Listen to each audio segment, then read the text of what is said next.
Começando, alô, alô, gente linda do nosso agro. Quem não é do agro também seja bem-vindo aqui ao nosso espaço no Agropauta Live Series de toda a nossa santa sexta-feira. Hoje, um assunto muito bem quisto, muito bem organizado, muito bem lembrado, que é cerveja artesanal. A gente vai conversar com o mestre cervejeiro Rafael Caetano, da Micro Cervejaria La Pampa. A gente já vai chamar ele para a conversa aqui daqui a pouco. Vou chamando aqui o Rafael, vamos esperar. E essa live é patrocínio de Duff. Mentira, não é patrocínio de Duff, mas estamos aqui homenageando a grande célebre Simpsons. Está aí, Rafael. Boa noite. Nestor. Tudo bem? Tudo tranquilo? Tudo bem, prazer estar aqui conosco nessa sexta-feira aqui, pelo menos Porto Alegre, chovendo muito, não sei como é que está aí para Alegrete. Meu, e está chovendo bastante aqui em Alegrete também. Hoje o dia inteiro foi bem de chuva. Chuva geral aqui para todo mundo. Pessoal que vai entrando na live aos pouquinhos, a gente vai lembrando isso ao longo do tempo, pode ir participando com comentários, com perguntas. Se já experimentou alguma cerveja da La Pampa também, traz aqui o depoimento. Lembrando também, quem está chegando aqui, aproveita e já fica aqui no nosso Instagram, que tem muita coisa legal, muita programação aqui para nós. Mas vamos começar com um bom papo, porque eu já selecionei a minha cerveja aqui para a gente começar esse belo papo. Joia! Vamos conversar sim, é um prazer conversar sobre cerveja, ainda mais numa sexta-feira. Não é ótimo, tá pedindo, né? Essa chuvinha pede uma boa cerveja artesanal. Bom, Rafael, conta um pouquinho inicialmente da tua história com a cerveja, assim, como é que começou esse trabalho, assim, claro, grande maioria de nós é admirador da bebida, né, mas o trabalho de começar a trabalhar com isso, buscar isso como um trabalho, uma forma de vida. Bom, Nestor, eu comecei com a cerveja como acho que 99% dos cervejeiros vou falar pelo Rio Grande do Sul, né, mas talvez até do Brasil, das cervejas artesanais, que é como um hobby, fazendo nas panelas, no fogão em casa ali, e eu não fui diferente, mas por, sei lá, cargo do destino, assim, eu sou casado com uma engenheira de alimentos, e na época, isso foi lá por 2011, 2012, que eu comecei a fazer cerveja, né, a minha mulher, ela me mostrava, isso tu consegue fazer em casa, trazia informações bem superficiais, assim, né, e a gente frequentava bares de cerveja artesanal em Porto Alegre. E lá pelas tantas, assim, eu comecei, dá pra fazer, eu tomava a cerveja artesanal, esse produto é bem diferente do que é o considerado a cerveja padrão de mercado e tal, eu quero saber fazer isso. E comecei a me envolver, e nisso também, aí tem um grande amigo do meio, cervejeiro, de uma grande cervejaria de Porto Alegre, e lá pelas tantas ele estava aumentando a produção dele, e ele queria vender o equipamento caseiro, e eu fui lá e comprei. Só que aí foi a briga, porque aí uma coisa é a minha mulher dizer que dava para fazer em casa, outra coisa é ela aceitar eu fazer em casa, né? Mas depois disso aí fui estudando, aprimorando, fui errando, fui testando, e fui mostrando para os meus amigos, parentes, colegas de trabalho na época, e eles começaram a dizer, mas é boa a cerveja, tu tem a mão, não sei o que e tal. E eu fui estudando, aí fui começando a entender mais sobre a água, sobre o malte, sobre levedura, fermentação. E em 2016 surgiu uma oportunidade da gente vir de Porto Alegre para Alegrete para conseguir, para de fato conseguir explorar essa região, né, que é uma região onde a cerveja não é um mercado tradicional, indústria cervejeira no caso. Eu consegui explorar esse espaço aqui, e aí vinculando as marcas da cervejaria com os produtos e tal. Foi mais ou menos aí, a partir de 2016 que eu comecei a profissionalizar de fato o meio da cerveja. Pois bem, já tem os primeiros recados aqui, tem que ler o da esposa, senão depois não entra em casa, né? A Bárbara Grau Fischer da Silveira mandou aqui dizendo que a gente já experimentou a cerveja, né? Elogiando muito a cerveja, também a La Pampa, o trabalho da La Pampa. Tem aqui também o perfil aqui, o Gus 182, dizendo que Juliana é a mãe da La Pampa aí. Também falando da ajuda da esposa nesse início de trabalho. Lembrando, vai chegando aqui na live, vai trazendo seus comentários, suas perguntas, suas dúvidas, se já tomou uma cerveja da La Pampa, se gosta de cerveja artesanal, o que gosta. Fica à vontade aqui, participa desse bate-papo conosco, fica bem à vontade. Bom, Rafael, aí chegando nesse mercado, como falaste, de um mercado que não é tradicional, né? Principalmente aí na fronteira oeste, obviamente, de cervejarias, né, artesanais. Como é que foi também a entrada nesse mercado, o começo e o começo da La Pampa em si? Posso só fazer um parênteses, Nestor, mandar um abraço para uma pessoa que entrou na live aqui. É um grande amigo, ele começou nessa função comigo, é o Adriano Bax. Ele acabou de entrar, ele mora na Irlanda. E ele começou comigo lá em 2012 com a cerveja. Aí, por questões de destino, ele foi para a Irlanda, uma oportunidade lá. E ele é um grande amigo mesmo, meu, e ele está nos acompanhando aqui. Mas voltando, mexer com cerveja na fronteira oeste no primeiro momento, eu não sou daqui, né?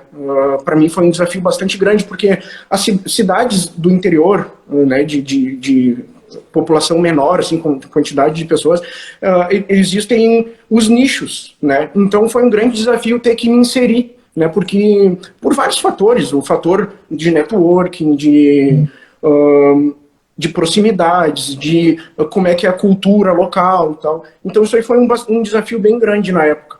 Mas eu tinha uma confiança bastante no produto e no explorar a região, né? Então até com as outras cervejarias daqui da região a gente comenta, e com fornecedores, o pessoal visita muito a gente até para mexer em planta de equipamentos, planta de produtivo, assim, né? E eles falam, cara, vocês são cervejarias que estão desbravando o mercado a facão. Mas também quando entra com esse mercado, o mercado acaba ficando sólido pra gente, porque a gente acaba sendo uma referência para isso, né? Então no início foi muito desafiador, extremamente. Não tinha indicação de nada, os bares não existiam, os bares eles são muito tradicionais, é uma região muito tradicionalista, muito o que deu certo, o que não dá certo, não, sabe? Não existe muita dinâmica, esse ano é uma coisa, ano que vem é outra, não, é coisa que já vem se plantando a larga escala. Então foi esse desafio. Me recorda a tua segunda pergunta, por favor, tu me questionou.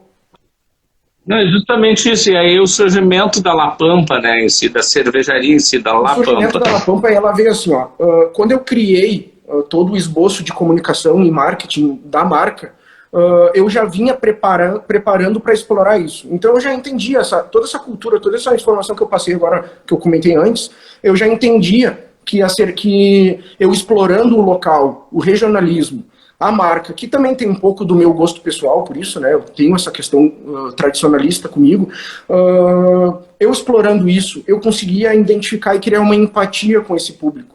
Então, hoje a cervejaria, ela ainda é, né, bastante focada para a questão cultural local. Eu tenho a questão hoje, é muito do consumo local, né, até para a economia girar de uma maneira mais saudável. Eu explorei muito isso, só que eu explorei com a comunicação também, sabe, de a pessoa olhar aquele produto e se identificar com aquilo, não é só o sabor. Não, isso é uma coisa importante, né, que ainda mais uma região que a gente sabe que tem cultivos muito fortes, uma pecuária muito forte, até uma das primeiras perguntas, e coloco, eu ia deixar um pouco mais para frente, mas eu já vou adiantar um pouquinho também aqui, até a Bárbara perguntou aqui sobre a Rosal, e também aqui o perfil G Saques, só a La Pampa é a Rosal, e a Bárbara perguntou como é que surgiu. A gente lembra muito do lançamento que teve na Semana Arrozeira e esse apoio da Associação dos Arrozeiros de Alegrete nisso, mas como é que surgiu essa ideia, como é que foi a fórmula dela? Isso aí foi um desafio. Eu estava chegando, né, me situando na cidade e entendendo um pouquinho do que era Alegrete e a região da fronteira oeste. Eu estava fazendo alguns testes de cerveja. E a Fátima Marquesan, que é a presidente da Associação dos Arrozeiros de Alegrete, né, e na época também era o Henrique Dornelles, o presidente Da Presidente da Federal. Federal. E tinha o Fernando Lopa, junto do núcleo, ele era o vice da Fátima na associação. E eles me convidaram para uma entrevista numa rádio local aqui, que eles têm um programa todo sábado para falar sobre o arroz e a vida em volta do arroz. E me convidaram para participar dessa entrevista. E lá pelas tantas fui conversando, fui falando, posicionando a cerveja e tal. E lá pelas tantas o Fernando Lopa me questionou, tá, e a cerveja com arroz? Porque a gente tem a Bud, que é com arroz, ele fez uma analogia, né, ao mercado tradicional e querendo inserir a cerveja artesanal. E eu confesso que na hora eu fiquei sem resposta, porque até então todos esses meus estudos eram para trabalhar com a cevada e coisa assim, né? E eu falei, só que, pô, era ao vivo o programa, eu não podia... eu tinha que pensar, eu tinha que dar uma resposta, não podia dizer vamos ver ou não vamos ver, ou não, ou sim, eu tinha que saber, eu tinha que entrar na conversa, né? E aí eu aceitei um desafio, eu falei, não, eu vou pegar esse desafio para mim, vou desenvolver, vamos aproveitar que eu vou conseguir inserir um produto da economia local, que nem tu falou ali, a pecuária e a lavoura, e do arroz muito, né, é extremamente forte em Alegrete, é uma cultura extremamente rica, de muitos valores, assim, e eles levam muito a sério isso, né, aqui.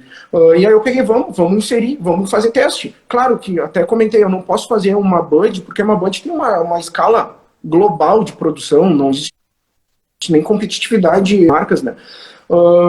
Mas vamos ver aonde que o arroz se insere e como ele se insere para a gente ter um produto com uma identidade própria. E a partir disso eu comecei a fazer teste. Aí o pessoal dos arrozeiros daqui de Alegrete me conseguiu o arroz em casca, algumas variedades para eu testar se alguma era melhor que a outra, parbolizado. Na época, o arroz branco comum, na época até eu usei, os primeiros testes eu fiz com parbolizado, que é onde eu achei melhor valor agregado no produto final, né? E até confesso que eu passei a ser um consumidor desse arroz. Antes eu consumia só o arroz branco normal, mas passei a consumir o parbo direto. Aqui em casa a gente come esse arroz mesmo. E hoje eu faço com arroz branco. Aí a gente começou com 17%. Continua tendo cevada, é uma cerveja com cevada também, né? A gente apela para a marca do arroz porque tem arroz, mas ela também é uma cerveja de cevada, até porque o Ministério da Agricultura exige que tenha a cevada para ser cerveja. E aí a gente começou a testar percentuais, né? O que o arroz agrega, o que ele não agrega, e testar. A gente começou com 17%, hoje a gente está com 20% da composição do produto final com arroz. Muito legal, acho que foi uma iniciativa muito bacana, que eu me lembro que repercutiu muito na época, né? Porque a gente conhece muito a cerveja do trigo, a cerveja da própria cevada, de alguns produtos, tem alguma coisa de milho também, mas o arroz era uma novidade, né, dentro dessas composições de cervejas. E tem uma coisa própria, assim, o quanto eu realmente valorizo o arroz na cerveja, que antes, agora tem uma legislação e isso mudou, então o pessoal que for olhar rótulo vai já ver dessa maneira. Antes, a legislação exigia que tu colocasse nos ingredientes cevada, lúpulo, levedura, água e os cereais não malteados, eles podiam estar ali como cereais não malteados só. Não precisava dizer o que era. Isso não estava na legislação. Mas eu acredito tanto no arroz, influenciando positivamente na cerveja, e por isso que eu aceitei até o desafio de fazer uma cerveja com arroz, que eu botei tanto o nome da cerveja como Arrozal, o nome da cervejaria La Pampa, a cerveja é a Arrozal. E desde o início, eu sempre coloquei nos ingredientes malte de cevada, arroz, levedura, água e tal, né? Eu sempre fomentei isso, por acreditar que isso é realmente positivo para o produto, né? E como é que tem sido, assim, essa aceitação e o próprio mercado da Rosal nesse período, desde o lançamento, foi 2018, se não me engano, e agora já passados aí praticamente 3 anos, a cerveja continua aí com as suas alterações, como falaste, mas sempre também com busca, com o pessoal querendo comprar. Sim, a Arrozal, eu tenho hoje 4 rótulos, assim, tenho 5 estilos produzidos, 4 em garrafa e 1 só em chopp. Desses 5, a Rosal, ela é a cerveja carro-chefe, tá? Ela é a cerveja que mais, vamos botar aí que 70 a 80% da produção é com ela. Depois vem os outros estilos. E a Rosal, especificamente, ela tem uma boa aceitação, porque ela não é Pilsen, sabe? Normalmente o carro-chefe de qualquer cervejaria, até as artesanais hoje, é a Pilsen. E eu preferi não fazer a Pilsen para não ser mais do mesmo. Mas peguei estilo de cerveja, um estilo primo da Pilsen, vamos dizer assim, que é onde eu conseguiria explorar o mesmo público, que busca uma cerveja leve, que é o que o arroz favorece, a leveza do produto, a neutralidade, isso o arroz agrega bastante, sabe, para trazer essa leveza. Então eu peguei qual é? O público é uma cerveja clara, refrescante, leve. Eu procurei, nesses estilos, procurar trabalhar com arroz, então ela acaba sendo o meu carro-chefe, né? A Rosal é 80% até hoje, com pandemia, claro que a produção da fábrica diminuiu, mas ela continua, dentre os percentuais de estilos, ela é o que a gente mais produz e tem uma rotatividade muito alta. Até a pergunta que a Bárbara fez aqui, até também já estava mais ou menos engatilhado nisso, se o mercado ele tem sido muito forte aí na região, ou tu conseguiu a gente expandir para outras regiões, aqui região metropolitana, ou até outros estados? Né? Sim, boa pergunta, obrigado pela pergunta. Assim, o foco inicial, até a cervejaria tem uma planta reduzida, é uma micro cervejeira de fato, a gente explora muito a região. Então a gente tem muito, assim, o foco é Alegrete, foco inicial, né? A gente começou atendendo Alegrete, a gente criou uma parceria por questões de evento, na época de eventos, com Livramento, Santana do Livramento, então lá a gente tem um público muito legal, da Rosal, muito legal mesmo. Da Guaçu Boi, que é uma APA também, né? Seriam as duas que a gente consegue mandar para lá. E Uruguaiana, a gente tem um bar parceiro, Uruguaiana. São Gabriel, a gente tem pontualmente uma distribuição. Outras cidades aqui, Santa Maria, cidades perto, ali menores ali, até o centro, até a região central, a gente consegue ter uma distribuição bem boa, bem rápida no caso. Mas a gente, assim, com a questão da pandemia, a gente começou a ver, até por alcançar mais praças, a gente identificou, eu e meu pessoal, a gente bolou um plano, uma estratégia para conseguir alcançar outras cidades. A gente começou a atender agora, faz uns 2 meses, 3 meses, Porto Alegre. E também a gente começou a atender Camboriú, Santa Catarina. Está entrando ali, a gente está negociando com vários restaurantes em Florianópolis, mas a gente está entrando com bastante força em Camboriú, por ser uma cidade relativamente grande e turística. Então a gente consegue levar um pedaço do Rio Grande do Sul, aí... Claro, a gente fomenta mais o nome de Alegrete, a gente levar o nome de Alegrete para cidades onde tem um giro, né, maior de pessoas. Não, e até, né, agora até a Bárbara perguntou aqui, dizendo, né, que o pessoal que provou aqui, quando a gente trouxe cerveja, fez a divulgação de uma certa forma, e o pessoal pirou, dizendo que tem mercado aqui, inclusive, mas, então falaste aí, Porto Alegre tem alguma coisa também lá para Santa Catarina, importante também. Então, o pessoal ficar ligado, no próprio site da La Pampa deve ter esses pontos de distribuição. Isso, uma das coisas que eu não anotei quase nada, tudo está sendo até para virar um bate-papo legal, assim, né? Não virar uma pergunta e resposta. Mas uma das coisas que eu fiz questão de não anotar são pontos de venda, e não é por maldade, é por eu ter medo de esquecer de falar de algum. Então, mas no site, no destaque, no Instagram, nos destaques, tem todos os pontos de venda. Ali tem parceiros, ali então, conseguem investir. Então, para a gente não falar e o pessoal ir lá seguir o Instagram da La Pampa e entrar no site. Teve um pouco dessa maldade quer também. Saber, vai lá. Não, e aqui tem o pessoal aqui tá mandando as mensagens, vou ler mais algumas aqui que chegaram. A gente vai, às vezes eu vou virando aqui porque eu vou anotando aqui, a gente vai acompanhando o computador e anotando também, né? Tá aqui o Adriano Bax. Meu brother, tu és o cara, a primeira La Pampa foi a melhor cerveja que já tomei. Que legal. O Adriano comentando. Aqui o Henrique M. Blanco, La Pampa do Rio Grande do Sul, vamos Rafa. Tá aí também mandando um apoio. E uma grande figura aqui, Thiago Valcher, a La Pampa captou a identidade do Rio Grande do Sul. Abraço, Thiago, obrigado aí, grande parceiro, tá aí também na live acompanhando com a gente esse bate-papo aí, o Thiagão tá conosco aqui.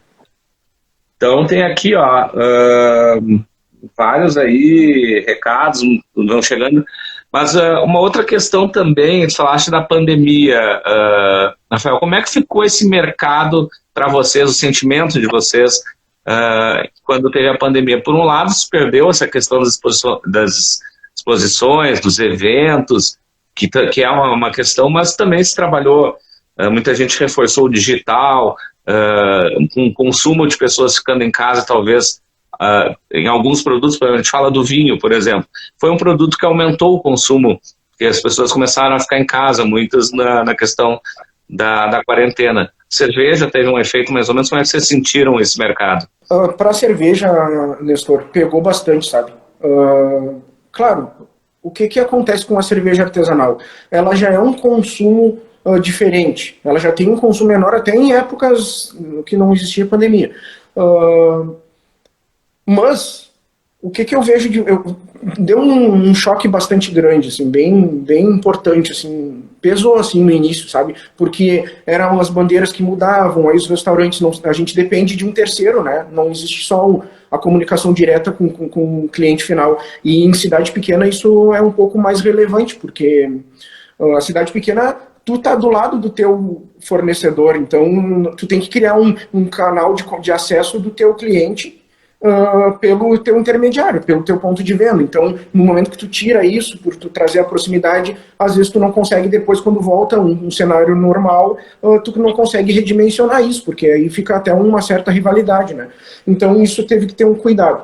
Mas as cervejarias artesanais, desde o princípio da proposta de criar um produto, já trabalha com a criatividade desde a essência, né? Então, a gente teve que ser criativo até como distribuir isso. Então, é uma criatividade diária, assim, um desafio criativo, né? Porque a gente não sabe quando que a gente vai poder posicionar dessa maneira. Hoje em dia, a gente criou essa comunicação um pouco mais aproximativa com o cliente final, com a questão dos growlers, que são aquelas garrafas. Hoje em dia tem as de plástico, parece de refrigerante, mas também tem as de cerâmica, de vidro, onde o cliente, o consumidor, ele vai direto na cervejaria, ele vê a tua planta produtiva lá, ele consegue pegar a cerveja direto da fonte, como a gente fala, né? Pegar bem fresca, assim, bem com todas as qualidades sensoriais que ela pode proporcionar. Então a gente começou a explorar muito esse caminho para conseguir se manter no mercado, mas eu te confesso, é bastante desafiador. Imagino para Porto Alegre, né? Mas para Porto Alegre deve ser um desafio enorme para as cervejarias de Porto Alegre. Não, imagina, porque realmente é um momento difícil, a gente ainda está passando por esse momento, né? Apesar de a gente ver aí a vacinação ainda está lenta, mas realmente ainda vê que é um desafio muito grande mesmo. Eu só vou ler mais alguns recados aqui. O Henrique Blanco, de novo, aqui uma aula de produção e organização, mandando um recado aqui. Aqui também aqui o Jefferson, o perfil é Jefferson, JLM Jefferson. La Pampa vai além de ser somente um produto de qualidade. Parabéns, Rafael e equipe. O Jefferson lá de Rosário do Sul. Obrigado, Jefferson. Está mandando essa mensagem também aí. O Jefferson é um parceiro também. Esse elogio aí. Cervejeiro. Tá aí então o pessoal aí apoiando também, né? Lembrando, você tá aqui, manda suas perguntas, manda seus comentários, manda sua experiência com a cerveja La Pampa ou com cervejas artesanais em si. E aproveita também. Quem está chegando, fica aqui conosco também no Instagram da AgroEffect, você vai conferir muita informação legal de tudo aquilo que a gente produz. E também vai lá na Cervejaria La Pampa, segue o Instagram da La Pampa também, para acompanhar o trabalho que o Rafael e a equipe estão fazendo. Rafael, uma coisa também que a gente está voltando um pouquinho, né, na pauta, que tem muito aí pela região, a gente tem eventos também que ajudam muito nessas divulgações. Especialmente a gente vê pessoal da área pecuária, faz muitos eventos pecuários onde envolve a carne, e aí a cerveja também acaba entrando nesse trabalho todo, né, nesse combo, né? É uma cidade, é uma região que explora bem a questão da pecuária com a cerveja e até mesmo com vinho, né? Até em Livramento com Rivera tem um evento bem grande com vinho, que é com ovino e vinho. A pecuária, aí já entra mais parte de ovelha, cordeiro e vinho. Mas sim, a gente tem os parques aqui, a gente tem os parques de exposição, onde acontecem eventos na área de gastronomia. Teve um que eu participei, não vou saber te precisar a data, tá, Nestor? Mas teve um que era tinha a cultura do assado, do churrasco, da parrilla, essa coisa nova, essa coisa antiga, mas que está sendo uma nova visão, né, do churrasco e tal. A gente começou estava envolvido com a cerveja. Dá para falar bastante de harmonização de carnes com cortes, assim como o vinho também, né? Que o vinho já é mais tradicional para quando tu fala a palavra harmonização, já tem uma questão mais tradicional do vinho, mas a cerveja ela pega bastante o público, dá para fazer um trabalho extremamente positivo com isso. Com queijo também, tem pessoal aqui de Alegrete que trabalha com essa questão de queijo, aí a gente já fez eventos bem grandes. E tem um evento que é maravilhoso, assim, todos eles são, né? Eu não estou diminuindo um para aumentar o outro, mas tem um que é muito grande mesmo, que é um evento em Livramento com Rivera, que é o Choriceva, que aí são cervejarias do Brasil e do Uruguai, com choripã do Brasil e do Uruguai. Então a gente pega bastante esse mercado, a gente consegue deixar internacional um pouco, né, o evento, e a gente consegue na praça ali fazer um evento, é muito legal, é uma energia muito boa. E tomara que passe a pandemia logo, que a gente possa todos estar nesses eventos, que certamente vai ser uma ótima experiência. Mais alguns recados aqui, o Johan Brat, 78, talentosíssimo cervejeiro, mandando aí um abraço. O Thiago Valcher de novo aqui, a criatividade dos nomes dos rótulos é um diferencial. Tá aqui, né, também Ciro Poit. Conheço a La Pampa quase do início, cerveja de qualidade, empresa preocupada na opinião do seu público e comprometida com a qualidade, aí o recado do Ciro. Obrigado, Ciro. O Ciro é um grande amigo também, um parceiro desde o início. E eu quero registrar aqui também o recado da nossa Luciane Veiga, que está aqui da Associação dos Arrozeiros de Alegrete, querida amiga, está aqui nos acompanhando. Parabéns pela excelente live. A cervejaria La Pampa é uma grande parceira da nossa Associação dos Arrozeiros de Alegrete. Está aí, a gente estava falando antes, né, desse trabalho que foi feito com a Rosal. A gente teve o prazer de acompanhar esse início, né, desse trabalho, e está aí a Luciane, então, mandando aí, complementou agora, que o Rafael é um grande empreendedor. Tá aí, Rafael, o recado. Obrigado, Lu. Falei com a Lu um pouquinho antes da gente conversar. Os arrozeiros me dão muito incentivo. Assim, ó, eu acho, tirando pontos de venda, tá, Nestor? Pontos de venda é uma outra classe de parceiros, mas parceiros mesmo, assim, que acreditam no produto, que desenvolvem, que pegam junto. Tanto é que no rótulo, vou mostrar, se tu me permite, o rótulo aqui, ó. Fica à vontade. O rótulo a cara dele é assim, né, o arrozal e tal. Mas aqui eu faço questão de botar a Associação dos Arrozeiros, porque eles são realmente parceiro, assim, empresa com empresa, assim, entidade, no caso com a minha empresa, eu tenho os arrozeiros, tá? Claro, pontos de venda, que nem eu falei, é uma outra classe que eu dou um valor extremo, sem eles eu não existiria. E muitos me apoiam, hamburguerias, pizzarias, muito mesmo, mas se tem uma empresa que eu poderia dizer assim, ó, esses caras acreditam em mim, na Associação dos Arrozeiros. Então eu sou extremamente, eternamente grato. E, de fato, a minha cervejaria mudou o patamar. Ela tem praças para a gente explorar, mas eu consegui mudar o patamar de alcance, de fomento, de produtividade, a partir do momento que a gente fez aquele lançamento lá que tu estava fazendo parte aqui também, cobrindo, né? Não, e foi muito importante, sim, a gente viu, e a gente vê, né, o trabalho, o setor arrozeiro, e eu quero, em especial, o que a gente acompanha da Associação dos Arrozeiros de Alegrete, o quanto eles são engajados, pegam junto cada projeto. Acho que é muito importante também fazer esse relato. Bom, Rafael, o pessoal que falou também, o Thiago falou, né, criatividade dos nomes dos rótulos, que outros rótulos, além da Rosal, a gente pode trazer destaque aí? Tu me permite brindar, né? Era um brinde, né? Saúde pro pessoal aí. Por favor. Uma junto aqui. Saúde. A Rosal é o meu principal rótulo, mas eu tenho um outro rótulo também, que aí eu falei de que 70%, 80% é da Rosal, mas eu tenho esse rótulo aqui, ó, que é o que eu destampei agora, que é a Guaçu Boi, que ela é uma American Pale Ale, é uma cerveja mais lupulada, ela é refrescante, ela é aromática, extremamente aromática. Eu abri aqui, botei no copo, vem um aroma assim, frutado, cítrico, sabe? A cerveja em si ela é um pouco mais seca, um pouquinho mais pro amargo, trabalha com amargor, mas como ela tem um balanço de aromas, ela se equilibra em termos de amargor e leveza, e refrescância, desculpa. Então é uma cerveja extremamente fácil de tomar, e que eu também, como eu fomento muito o mercado aqui, a região, né, eu tenho uma parceria com a Estância São Francisco do Guaçu Boi, por isso que o nome é Guaçu Boi, é um distrito aqui na cidade, no município, de criação de Hereford e Braford. Então eu até quis trazer um pouco, como eu não tinha como inserir um produto deles lá, né, para dentro da série que nem eu fiz com arroz, eu procurei trabalhar a coloração mais do animal, da pelagem do animal e tal. E homenageei com esse nome. Então o pessoal às vezes pergunta o que é Guaçu Boi, né? É um distrito em Alegrete, e eu fiz uma cerveja em homenagem a eles. Depois eu tenho uma bitter, Special Bitter, que é uma cerveja mais da linha inglesa, de produção, assim, de produção inglesa, mais parecida com as Red Ale, uma cerveja mais avermelhada, mais maltada, mais caramelizada, com um dulçor no final, assim, no residual mais saliente. É a campeira. Eu sempre tenho os apelidos, né?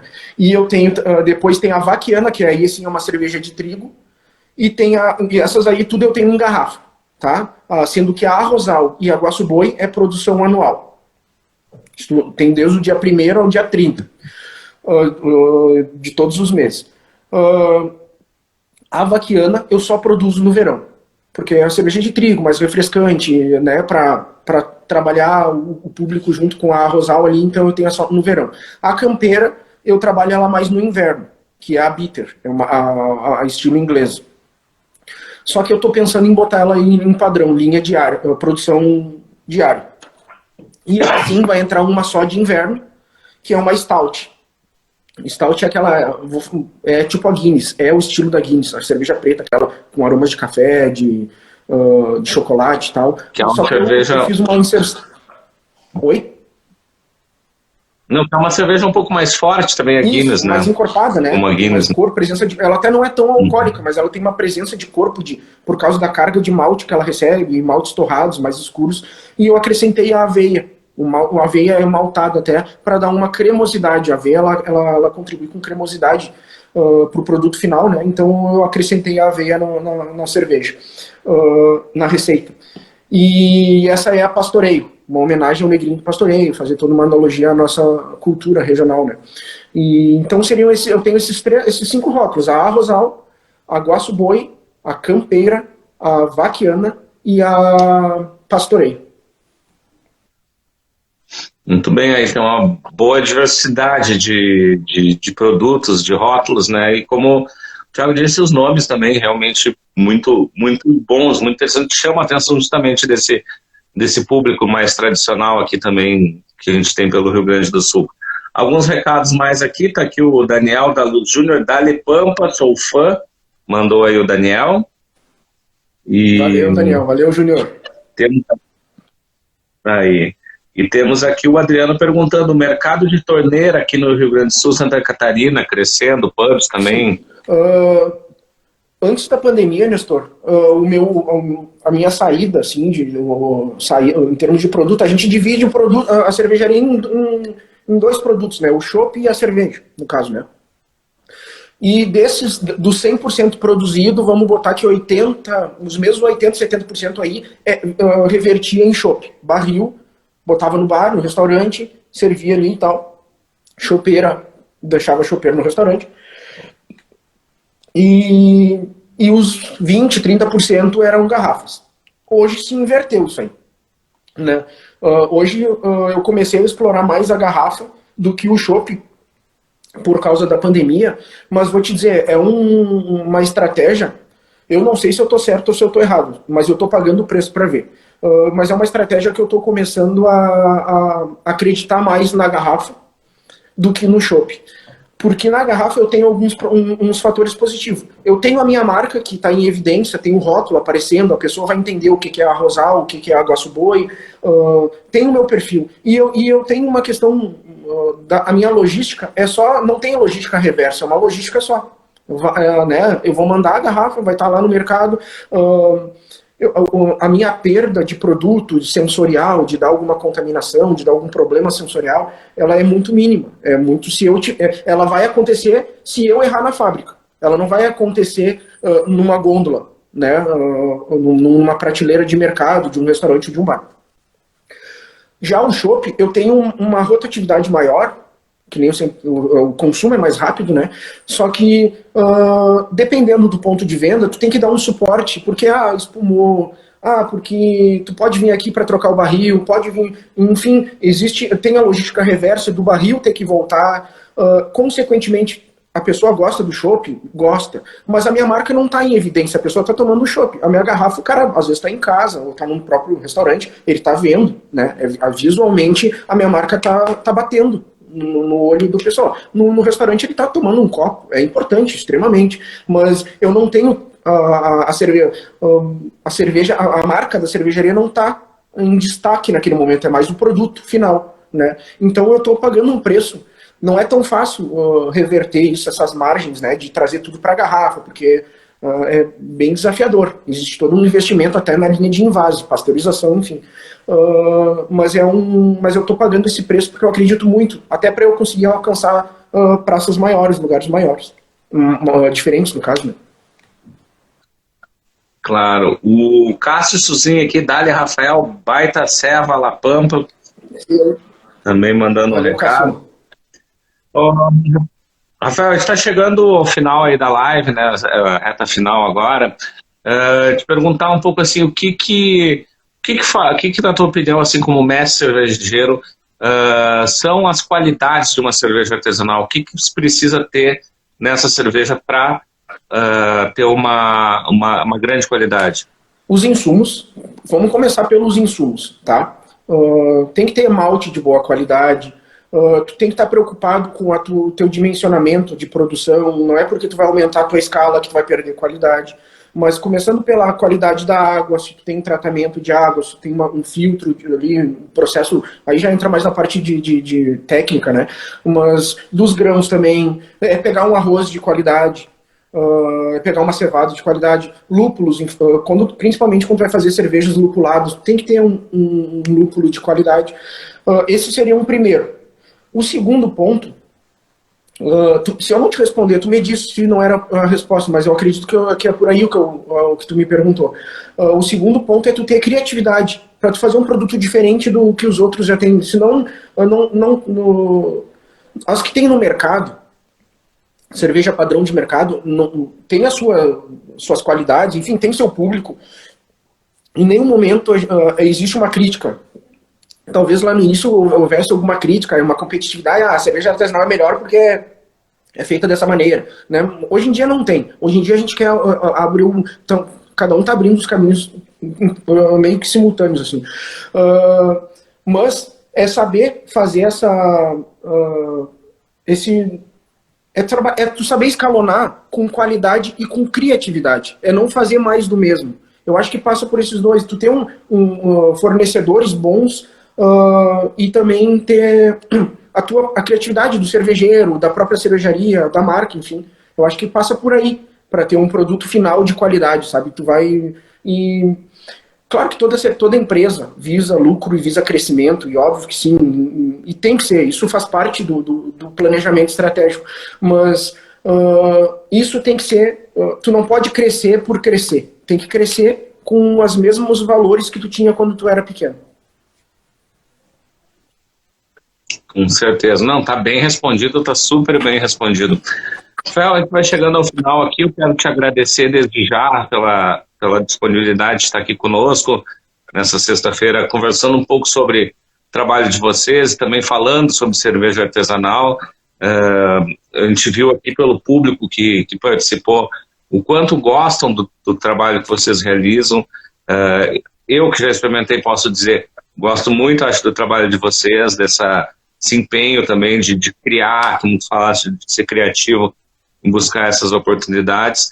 E a gente vê aqui quanto o público gosta e quanto sucesso que vocês já têm e quanto mais ainda deve vir. Então, quero te agradecer desde já pelo contato, sempre deixar à disposição os canais aqui para quando a La Pampa tiver alguma novidade, só nos acionar que a gente divulga aqui para o público para que possa curtir mais novidades de vocês. Eu que te agradeço, obrigado mesmo pela oportunidade. Eu fiz, no momento que tu me fez o convite, eu não hesitei em aceitar, nem sabia como é que estaria a minha agenda, porque sexta-feira às vezes a gente está envolvido com o cliente, né, e tal, mas fiz questão de aceitar que de alguma maneira, se acontecesse de eu ter um outro compromisso, eu cancelaria outro compromisso. Acredito muito no teu trabalho também, nos teus canais de comunicação, extremamente grato, vejo que tu sempre até a nossa conversa, ela não é diária, mas sempre acontece, ela acontece de uma maneira verdadeira, e isso é importante, né, para que as coisas aconteçam da maneira certa. Muito obrigado mesmo, o pessoal que todo mundo escutou ali, que está comentando, muito obrigado por todas as palavras, isso faz a gente se motivar para todo dia estar ali, no dia a dia, produzindo. Às vezes é suado o processo, assim, suado no sentido de as coisas não acontecem na velocidade que a gente gostaria, mas a gente acredita por esse tipo de retorno que a gente tem. Muito obrigado mesmo, fico também à disposição e já vou fazer uma promessa ao vivo. Eu indo para Porto Alegre vou te mandar uma caixa para tu brindar aí com o teu pessoal. Deixa eu ver aqui se a Bárbara vai se manifestar, porque você já falou aqui, já sei que vai ter infelicidade dentro de casa aqui. Mas, assim, eu te agradeço muito realmente, acho que é mérito aí do teu trabalho, e eu quero também já convidar todo mundo que está aqui conosco, né, fique aqui na AgroEffective, que tem muito conteúdo. Eu vou passar aqui uma agenda rápida do nosso conteúdo agora para a próxima semana, e também já segue a La Pampa, quem não segue, vai lá no perfil, acompanha todo o perfil. Amanhã nós temos o programa O Campo e Notícia pela radiosul.net, também nas nossas plataformas digitais. Quem está em Alegrete aí, Rádio Minuano é o canal do nosso programa O Campo e Notícia. Domingo, o Agropauta Notícias, nos nossos canais de áudio. Segunda-feira, Agropauta Entrevista com a Regiane Costa, trazendo para vocês sobre criação e manejo do gado leiteiro com Iago Machado, que é assessor do Departamento Técnico da Gadolando. Terça-feira temos a estreia do nosso Agropauta Técnica Agrícola, lá no nosso canal do YouTube. Quem também não estiver aqui, vai lá, procura por Agropauta Web Talks da AgroEffective e aproveita e segue, faz a sua inscrição. Então vamos ter essa estreia. Quarta, Agropauta de Curiosidades, e na sexta que vem voltamos à comunicação aqui no Agropauta Live Series, onde a gente vai conversar com João Paulo Bermudes, da B10 Comunicação, vai falar um pouco sobre arte e design na comunicação do agro. Rafael, brigadão a todo o público. Tchau. Tchau. Bom fim de semana.